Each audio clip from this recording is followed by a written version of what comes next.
Janji Mendikbudristek, Nadiem Makarim, yang bakal menghentikan kenaikan uang kuliah tunggal, UKT, disebut hanya omong kosong selama Permendikbudristek nomor 2 tahun 2024 tidak dicabut, kata Koordinator Nasional Jaringan Pemantau Pendidikan Indonesia, JPPI, Ubaid Matraji.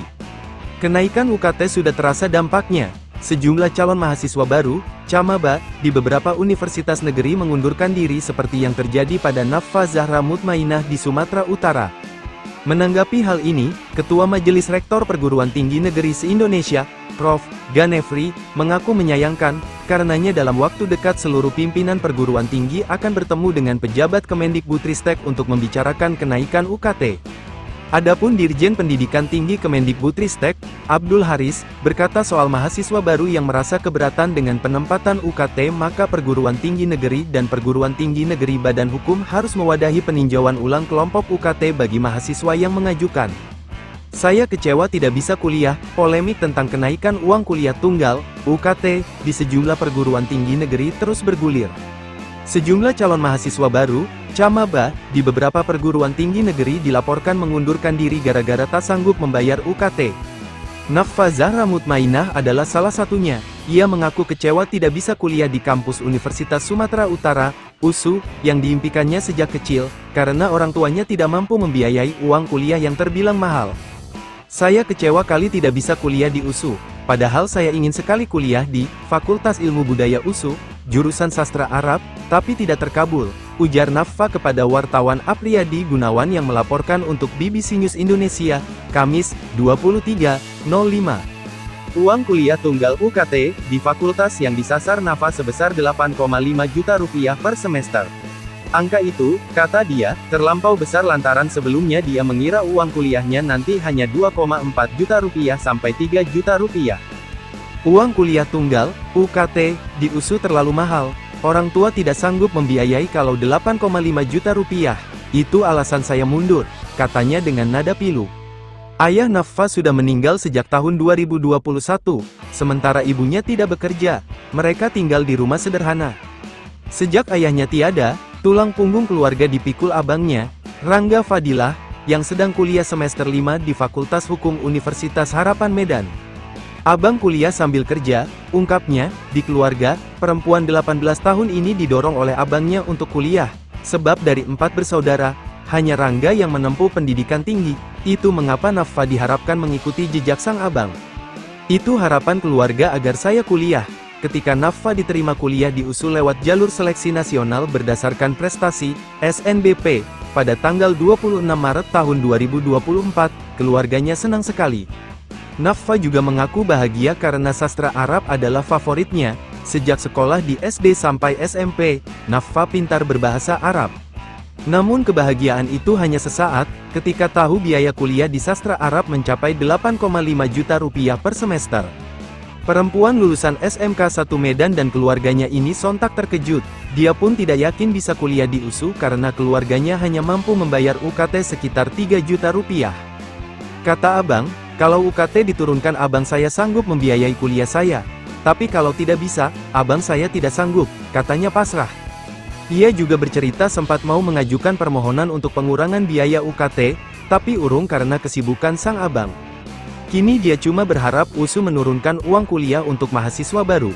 Kalaupun tidak bisa kuliah tahun ini, Naffa bakal kerja mengumpulkan uang untuk biaya kuliah di tahun depan. Orang tuanya menyatakan setuju dengan rencana itu. Jika uangnya sudah terkumpul, dia akan melanjutkan kuliah di sastra Arab USU. Tapi, jika biaya kuliah tetap mahal Naffa terpaksa menempuh pendidikan di Universitas Muhammadiyah Sumatera Utara, UMSU. Selama setahun ini kerja dulu, tahun depannya baru kuliah. Cita-cita saya ingin kuliah di USU, katanya. Uang kuliah tunggal, UKT, di USU mengalami kenaikan 30% sampai 50% dibandingkan tahun sebelumnya. UKT di USU terdiri dari 8 kelompok, kenaikan terjadi pada kelompok UKT 3 sampai 8. Kenaikan UKT tertinggi berada di Fakultas Kedokteran Gigi. UKT kelompok 8 di Fakultas Kedokteran Gigi sebesar 10 juta rupiah di 2023. Saat ini UKT tertinggi Fakultas Kedokteran Gigi sebesar 17 juta rupiah. Janji omong kosong, Koordinator Nasional Jaringan Pemantau Pendidikan Indonesia, JPPI, Ubaid Matraji, mengatakan apa yang dialami Nafa dan sejumlah camaba lain yang memutuskan mundur gara-gara tak sanggup membayar UKT kian membuktikan bahwa Permendikbudristek nomor 2 tahun 2024 memang tidak berkeadilan dan inklusif seperti yang diklaim Menteri Nadiem Makarim selama ini. Menurut Ubaid, selama aturan tersebut dipelihara oleh Kemendikbudristek maka akan makin banyak camaba yang berguguran. Sayangnya, kata dia, dalam rapat kerja, Raker, antara Komisi X dengan Mendikbudristek Nadiem Makarim pada Selasa, 21.05, kemarin tidak disinggung desakan para mahasiswa yang menginginkan aturan itu dicabut. Yang membuat UKT mahalkan Permendikbudristek 2 tahun 2024, tapi enggak ada yang mengulas aturan itu dan akhirnya tidak ada keinginan dicabut, ujar Ubaid kepada BBC News Indonesia. Pernyataan Menteri Nadiem bahwa Permendikbudristek berkeadilan cuma omong kosong, karena nyatanya masih jauh dari rasa keadilan dalam penentuan UKT. Karena itulah dia mempertanyakan janji Menteri Nadiem Makarim yang bakal menghentikan kenaikan UKT yang nilainya disebut fantastis atau tidak wajar. Sebab dalam menetapkan tarif UKT, perguruan tinggi berkonsultasi dan mendapatkan persetujuan dari kementerian. Kemudian penetapan kategori UKT pun merujuk pada keputusan Mendikbudristek nomor 54 tahun 2024. Itu artinya, Kemendikbudristek tahu betul besaran tarif UKT yang ditetapkan oleh kampus. Plafon angka yang dijadikan rujukan kampus ya Permendikbudristek itu, kalau dibilang akan dihentikan gimana caranya kalau aturannya masih ada, kata Ubaid geram. Ibaratnya kampus bilang, kamu yang bikin aturan, saya rujuk kok malah saya disalahkan. Oke lah menghentikan sementara, tapi di kemudian hari akan menghadapi masalah yang sama kan, jadi daripada menunda masalah, mending dicabut masalahnya. Masalah lain, kampus tidak transparan dalam menetapkan UKT. Meskipun dalam Permendikbudristek disebutkan bahwa besaran UKT tidak boleh lebih tinggi dari biaya kuliah tunggal, BKT, di masing-masing program studi, namun cara menghitungnya tidak jelas. Kenaikan UKT sampai 100% seperti yang diberlakukan Universitas Jenderal Sudirman, UNSUD, dianggap sangat tidak masuk akal. Itu hitungnya bagaimana? Harga barang juga tidak secepat itu melonjaknya.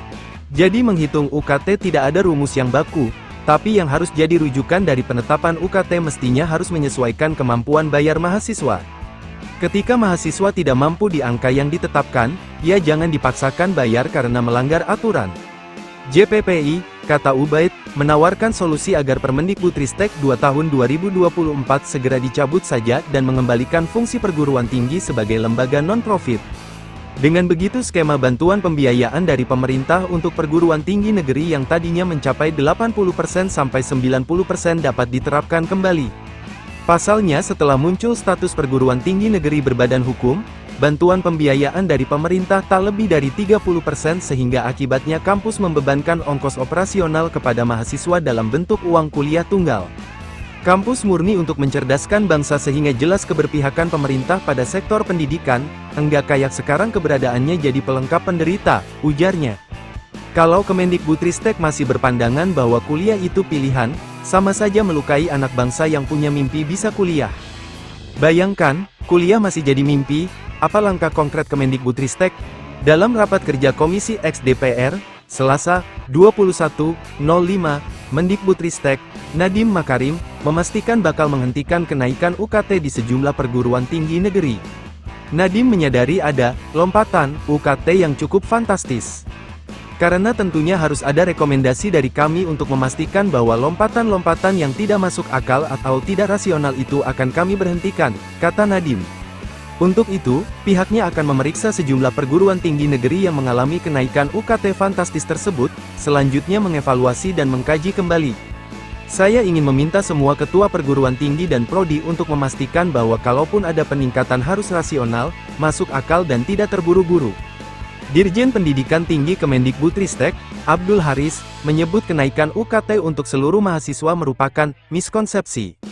Dalam pernyataan tertulis kepada BBC News Indonesia, Abdul Haris menyatakan tidak ada perubahan UKT untuk mahasiswa yang sedang menempuh pendidikan.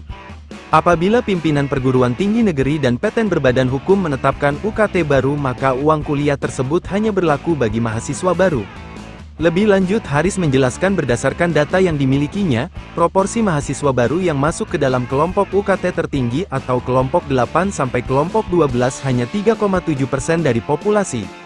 Sebaliknya, 29,2% mahasiswa baru masuk ke kelompok UKT rendah yakni tarif UKT kelompok 1 dan 2 serta penerima Kartu Indonesia Pintar, KIP, kuliah, sehingga melampau mandat 20% dari UU Pendidikan Tinggi, katanya dalam siaran pers tertulis. Soal kemungkinan mahasiswa baru merasa keberatan terhadap penempatan kelompok UKT, Haris menekankan bahwa PTN dan PTNBH harus mewadahi peninjauan ulang kelompok UKT bagi mahasiswa yang mengajukan. Mahasiswa yang keberatan dengan penempatan UKT-nya, misalnya karena perubahan kemampuan ekonomi atau hasil penetapan tidak sesuai dengan fakta kondisi ekonominya, bisa mengajukan peninjauan ulang sesuai prosedur. Dia menambahkan jika masih ada keluhan setelah proses peninjauan ulang maka mahasiswa baru bisa menyampaikan laporan melalui situs kemendikbud.lapor.go.id. Nantinya Ditjen Diktiristek akan menindaklanjuti laporan yang masuk mengenai kebijakan UKT yang tidak sesuai dengan Permendikbudristek nomor 2 tahun 2024. Sebagai informasi, dalam Permendikbudristek setiap perguruan tinggi negeri wajib memiliki setidaknya 2 kelompok uang kuliah tunggal, UKT, yaitu kelompok 1 sebesar Rp500.000 dan kelompok 2 sebesar Rp1.000.000. Dua kelompok ini biasanya menjadi tarif terendah yang diterapkan berbagai perguruan tinggi negeri. Di luar itu, mereka bebas menambah jumlah kelompok UKT dan menentukan besarannya, makanya, ada perguruan tinggi yang bisa memiliki 5 atau lebih kelompok UKT. Penentuan kelompok UKT yang didapat mahasiswa biasanya berdasarkan pada kondisi ekonomi keluarga atau pihak yang membiayainya, semakin seorang mahasiswa dianggap mampu, semakin besar pula besaran UKT-nya. Apa respons kampus? Setelah mendapat protes dari mahasiswa, beberapa perguruan tinggi seperti Universitas Jenderal Sudirman, UNSUD, mencabut Peraturan Rektor Nomor 6 Tahun 2024 tentang biaya pendidikan mahasiswa. Aturan itu sebelumnya memuat kenaikan UKT mencapai 100%. UNSUD kemudian menerbitkan tarif UKT terbaru melalui Surat Keterangan Rektor Nomor 847 Tahun 2024 tentang tarif UKT program diploma dan program sarjana. Dengan aturan baru itu, calon mahasiswa baru jalur SNBP diharapkan untuk melakukan registrasi ulang.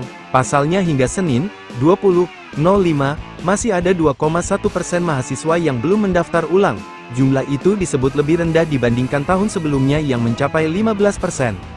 Aturan anyar tersebut juga menyebutkan rata-rata kenaikan tarif UKT untuk calon mahasiswa baru sebesar 18%.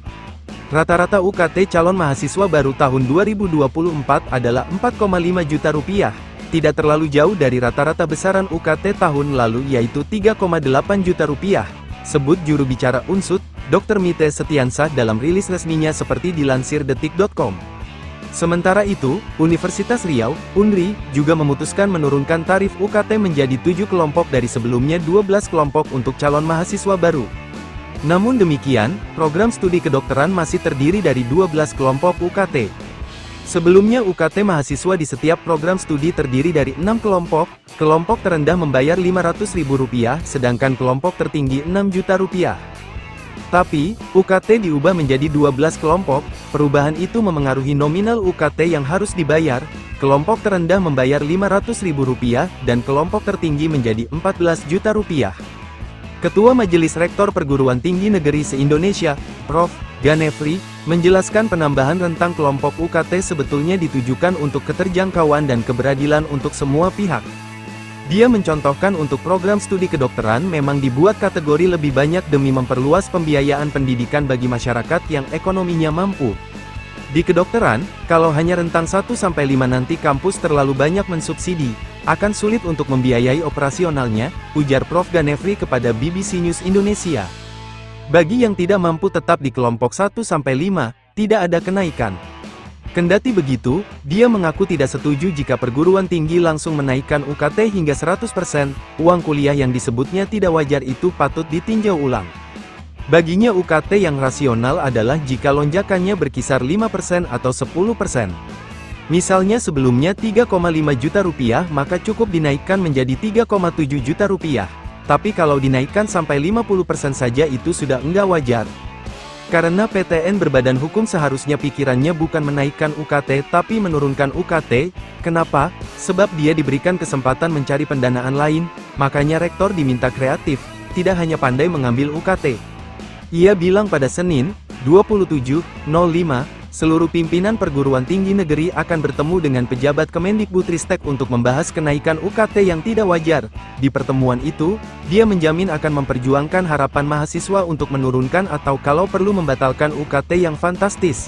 Saya sebagai ketua majelis rektor perguruan tinggi akan menjamin, ucapnya.